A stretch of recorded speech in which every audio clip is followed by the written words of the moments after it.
GTR.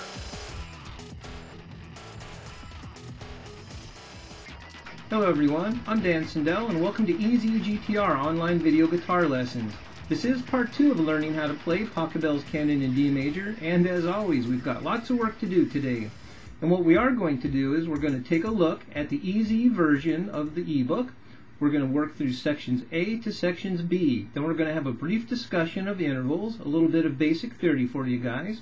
Then we're going to take a look at the complete version of the ebook and work through bars 7 through bars 10, which is a basic study of intervals. Now, if you have not already downloaded the ebook, this is a great time to do that. So please go to www.easygtr.com, sign up for the newsletter real quick, and we'll send you a link to download the ebook. And before we get started, I always have to give credit where credit is due. And I'd like to thank my sponsors, Seymour Duncan Pickups, for helping me out with these P-Rail pickups. If you haven't played these pickups, they're really cool. You can actually get 3 pickup sounds in one pickup. And I also like to thank Willie's Custom Guitar Repair for wiring up the guitar for me. It's a great idea for us to analyze the score of Pachelbel's Canon in D major before we start playing the song. That way you have a better understanding of the actual composition itself. Now, a canon is when a piece of music is imitated and repeated.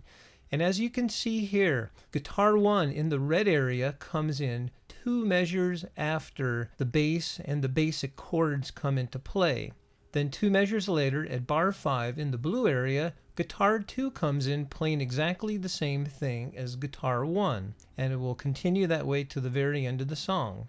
Guitar 3, which is in the green area, will now come in 2 measures later at bar 7, or section B. And as you can tell, guitar 3 is arranged differently than guitars 1 and guitar 2. And this is true until the end of the piece.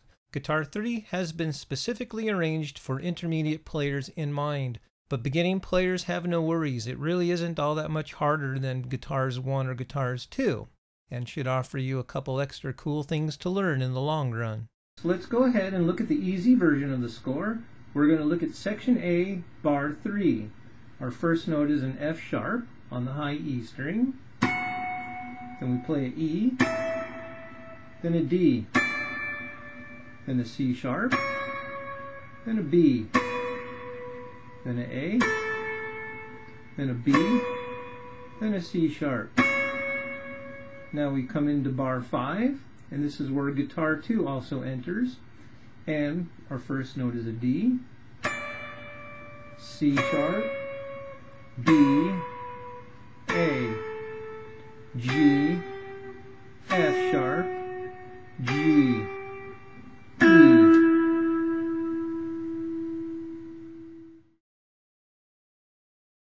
Now let's look at section B. We're going to look at bar 7 and bar 8. I'm going to play this just a little slower for you because now we're looking at sequences of eighth notes. Here we go. 1, 2, 3, 4. D, F sharp, A, G, F sharp, D, F sharp, E, D, B, D, A, G, B, A, G. Now you notice I'm calling out the names of the notes as opposed to the numbers on the tab.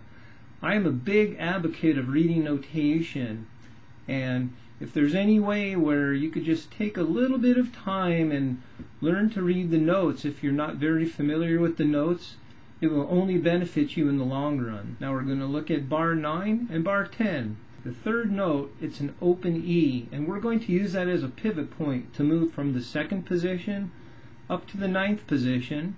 Then we're going to move to the 14th position. So bar 9 will look like this. F sharp, D, open E. Now we shift positions to the 9th position. We play C sharp, D, shift to the 14th position, F sharp, A, and then we play the lower octave of the A. So that phrase will look like this.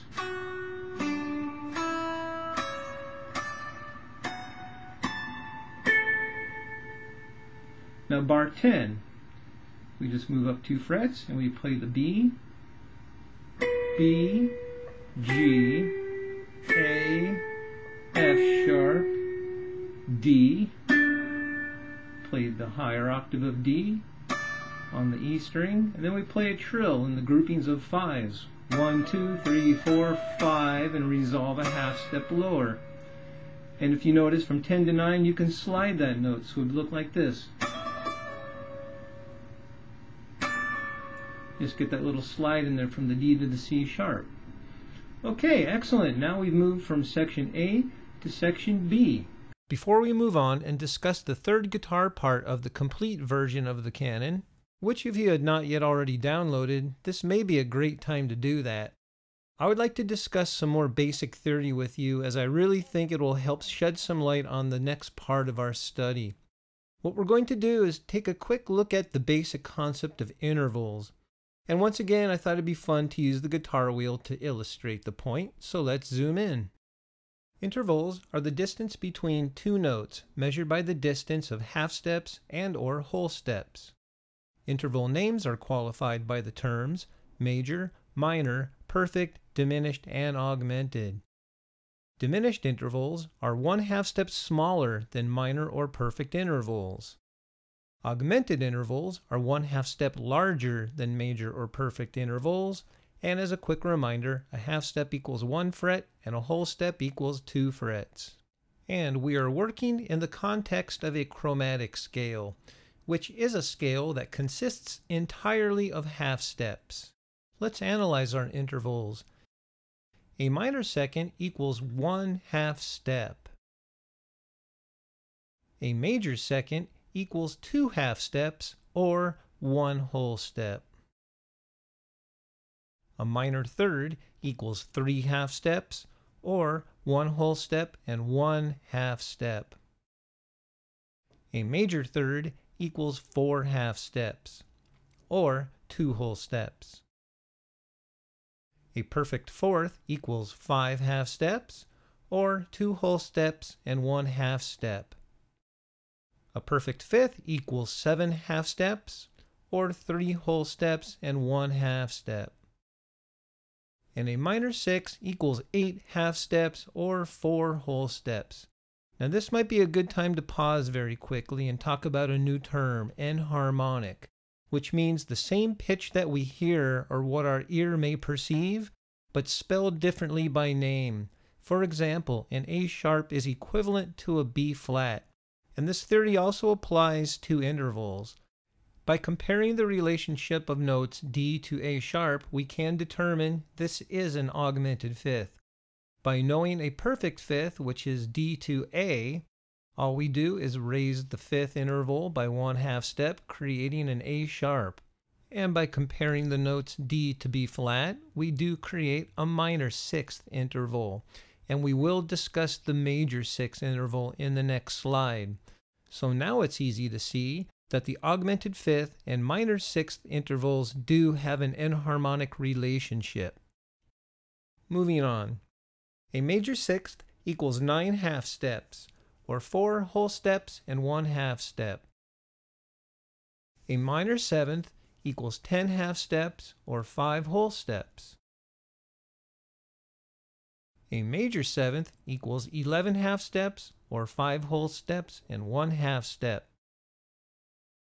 And finally, a perfect 8 or a perfect octave is equivalent to 12 half steps.